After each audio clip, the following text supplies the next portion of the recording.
8. až 11. storočie nášho letopočtu bolo tzv. Zlatou érou vikingov. Na svojich výbojných, ale aj obchodných plavbách sa častokrát dostali do kútov sveta, ktoré boli pre vtedajších Európanov ešte ani neznáme. Ich parou poháňané lode síce plávali pomaly, ale doplávali až do Dominikánskej republiky, kde si títo vikingovia veľmi radi vychutnávali viking cigary. Iba že by nie. Príjemný a ničím nerušený sobotnejší večer, milí cigaroví priatelia. Srdečne vás vítam u ďalšej v poradí už 281. cigarovej recenzii. A dnes to bude o vikingoch. Viking Nordic Warrior Toro. Cigarka formátu, ako už názov napovedá, Toro, to znamená dĺžka 6 palcov, alias 152 mm. Priemer necelých 21, v reči cigarových čísel 6x52. Náplň a viazací list je z Nikaragui, krycí list z Ekvádoru. Sila cigarky, konkrétne tohto Nordic Warriora, je iba dvoječka, čiže teoreticky by to mohla byť aj cigarka pre začiatočníkov. Cena cigary necelých 14 eur. Hodnotenie Cigar Aficionado na cigary Viking som nenašiel, ale svoje hodnotenie každopádne doplním po dofajčení a vy ho uvidíte ako vždy dole v popise videa. CR1 bez ohľadu na cenu, CR2 s prihliadnutím na cenu. Čas fajčenia, no je to Toro, je to Viking, je to dvoječka, nikdy som to nemal. Čo ja viem, dám si, že 100 minút. Mohlo by to tak dlho trvať? Alebo kratšie? A uvidíme, trepnem 100 minút.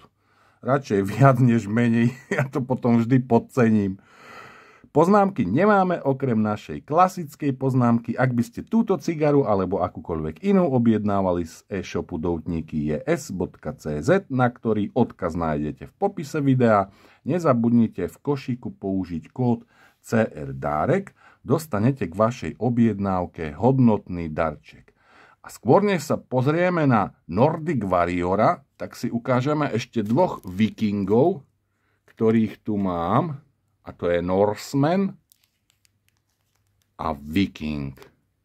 Jeden je Maduro a druhý má takúto špecialitku, že nemá dotiahnutý ten krycí list. Ale toto možno niekedy na budúce.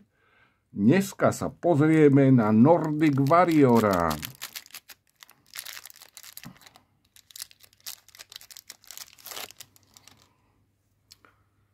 Tak prstienky samozrejme sa nesú v znamení vikingov. Ak máte rádi toto obdobie, tak myslím, že by sa vám tieto prstienky mohli páčiť. Aj konkrétne tento. Maličký pigtail, prasací chvostík, cigárka pomerne svetlá, pomerne hladká, nejaké švy tu vidno, ale nie je to nič tragické. Ja som na to veľmi zvedavý. Mali ste už Vikinga? Alebo je to aj pre vás novinka? Takže raz a ešte raz, lebo ten chvostík nám to zbrzdil.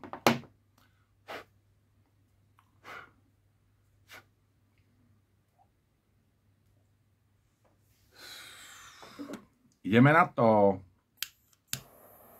Mimochodom, pod recenziou na Ernesto Pérez Carrillo sa vyskytla otázka, prečo tieto cigary pre Carrilla vyrába Oscar Valladares. Ja som tam odpovedal, že je to pomerne bežná vec a o tom, že je to bežná vec,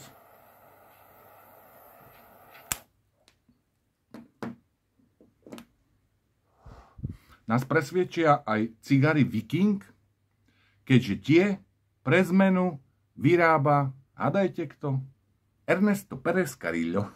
Takže tak, je to všetko v tom cigarovom svete také poprepájané. A máme nové stopky, chudáčik. HTC sa poberá do večných lovíš, odišlo horné tlačítko, takže je to s ním ťažké. Ale máme tu motorolku a tá nám, dúfam, poslúži minimálne tak dlho ako HTC.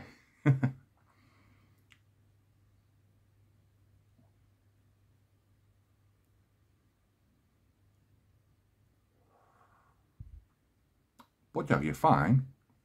Poťah je fajn. A aj chuť je taká. No, ale to by som veľmi, veľmi predbiehal. Uvidíme sa v prvej tretinke. A few moments later. Vitajte v prvej tretinke a sledujte ten popol. Tí vikingovia vôbec neboli sprostí a vedeli si vybrať dobrý blend. Krásny, svetlúčky, kompaktný, bez trapkania, bez akejkoľvek chybky a dokonca aj to horenie je absolútne tip-top. Dobré.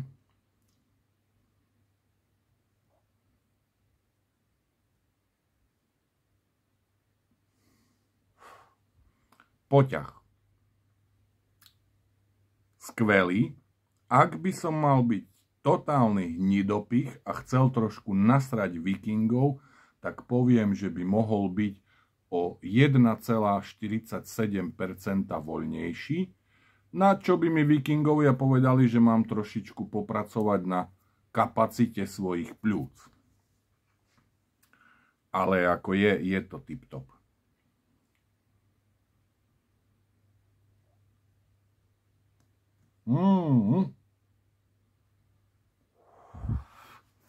Mal som dobrý ciťák, že začnem natáčať. Dobre, takže popol nám padol, ale to nič nemení na tom, že bol naozaj ako esteticky veľmi pekný.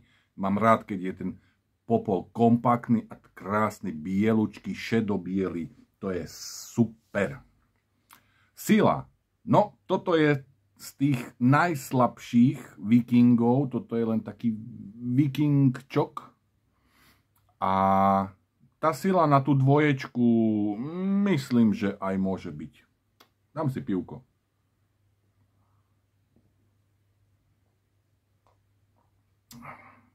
Lebo pivo pili aj vikingovia, samozrejme. No, chuť. Na to, že je tam nikaragujské plnivo, je tá chuť dosť taká signifikantná a taká povedomá po Dominike. Je jemná, krémová, orieškovo-smotanová, veľmi príjemná, pri retrohailingu jemný náznak, ja by som to nazval, že korenistých orechov. Takže za mňa ako zatiaľ úplne, že v pohodičke. Nemusím vždy fajčiť štvorky alebo päťky, nedaj Bože, cigary silou. Občas je dobré preložiť to aj takou trošku slabšou cigarou. Aj keď viem, že veľa skúsených fajčiarov už potom nad tými slabými, respektíve Connecticut cigarami ohrňa nos, ale ja stále si rád dám aj z takého súdka cigaru, že trošku slabšiu, nemusí byť všetko štvorka, peťka a Maduro. Takže za mňa v pohode. Ináč má tu Viking aj Maduro verziu. Aha, tu. Takže je možné, že sa aj Maduro dostane do recenzie. K Maduru si potom dám tmavé pivko. Teraz pijem svetlé. Radegast. No. Jediné, čo nám v tejto prvej tretinke ostáva, je mrknúť sa na čas. A čas je... Pekne. 30 minút rovných som trafil, no. Aj nejaké sekundičky. Takže v prvej tretinke 30 minút. Zatiaľ všetko tip-top. Uvidíme sa v polke. 3 days later. A sme v polke. Popol mi pred chvíľou padol. ale myslím, že to nevadí. A teraz už nie je taký pekne kompaktný, som ho prechválil v prvej tretinke. Napriek tomu, že ten popol už nie je taký nádherný, ale horenie cigarky je bezproblémové, poťah je bezproblémový, chuť je jemná, krémová, trošku nasládla, orechová, smotanová, pri retrohalingu jemnúčko korenistá. Ako aj čo sa týka sily, tá cigarka patrí k tým slabším. Možno nie úplne na 2, ale na nejakých 2,5 by som ju dal, pretože už teraz v tej polovičke trošku cítiť aj ten nikotín.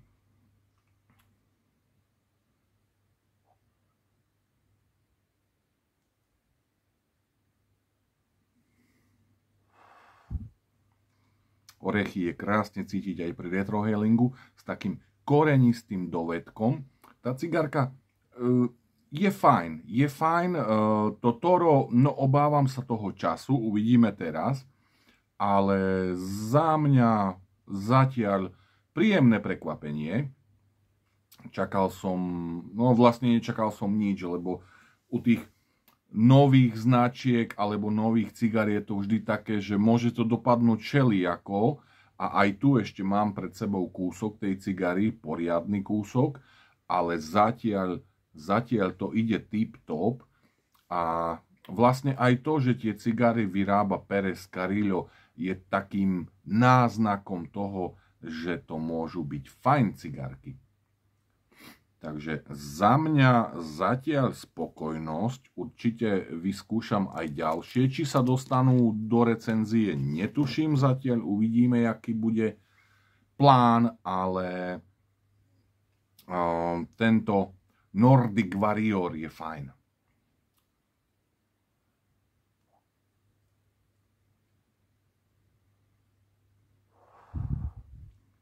Akurát teda, že je to taká z tých slabších cigár a preto si ju preložím jedným rumíkom. Dostal som taký fantastický nápad, že si dám jeden rumík, klasika moja najklasickejšia, systém Solera, medailami ovenčená, systém Solera. 0,2 bude fajn. Na zdravie, priatelia.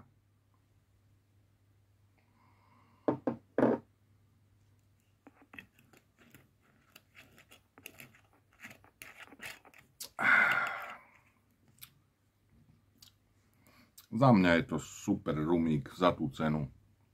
Úplne v pohode. Dobre, takže čo nám ostáva? Mrknúť sa na čas. Ešte si raz potiahnem.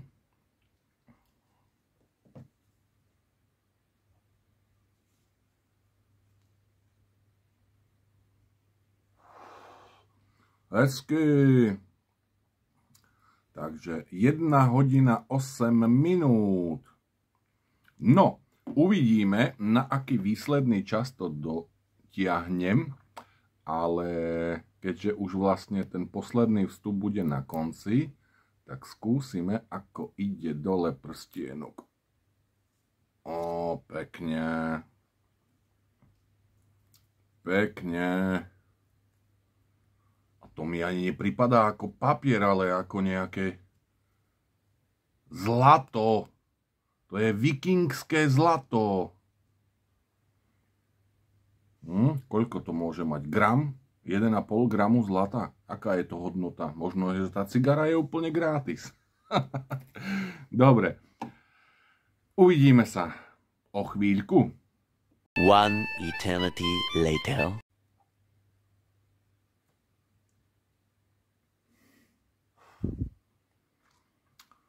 Takže Viking, Nordic Warrior. Sme už na konci. Teda aspoň nie už stačí. Ešte by sa to možno dalo chvíľku ťahať, ale za mňa osobne nie je vždy nutné fajčiť až úplne tak, že by som povedal, že už sa to patrí odložiť. Toto je cigarka, ktorá osobne mňa pomerne prekvapila. Bola veľmi príjemná, jemná, krémová, oriešková, smotanová, s jemným nádychom korenia pri retrohalingu. počas celej doby, horenie bezproblémové, popol, no ako na začiatku vyzeral krásne, tak teraz už až taký úplne tip-top není, ale za mňa fajn.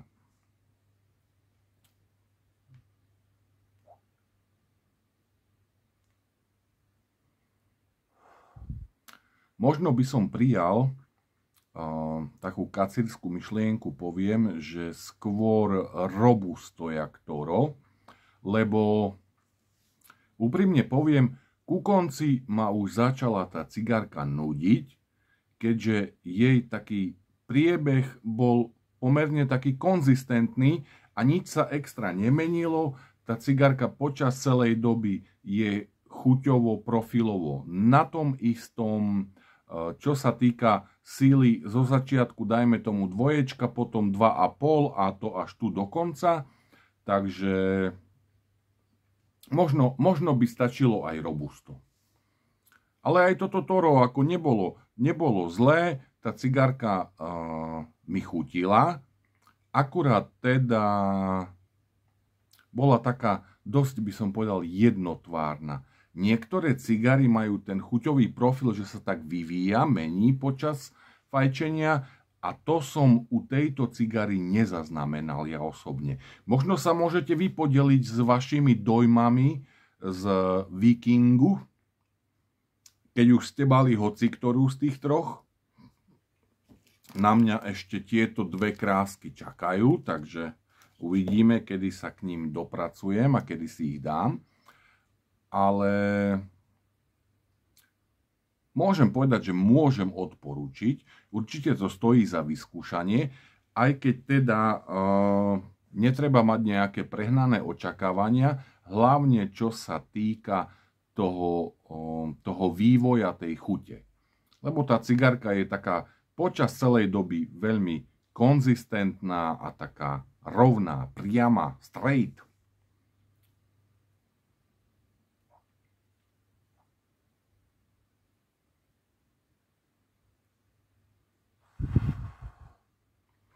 Dobre, dám si ešte jeden rumíček, jeden som si dal v polovičke a poctivo som čakal až do konca, aby som si dal druhý, takže si dám ešte jeden.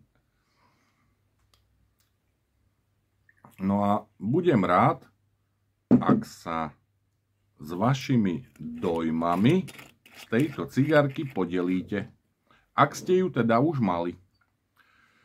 Na zdravíčko, priatelia.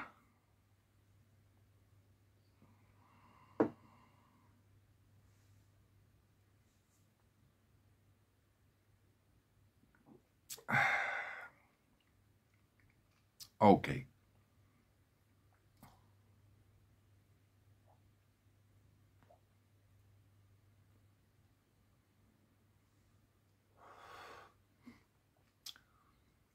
Takže ja cigárku odkladám a idem sa mrknúť na čas.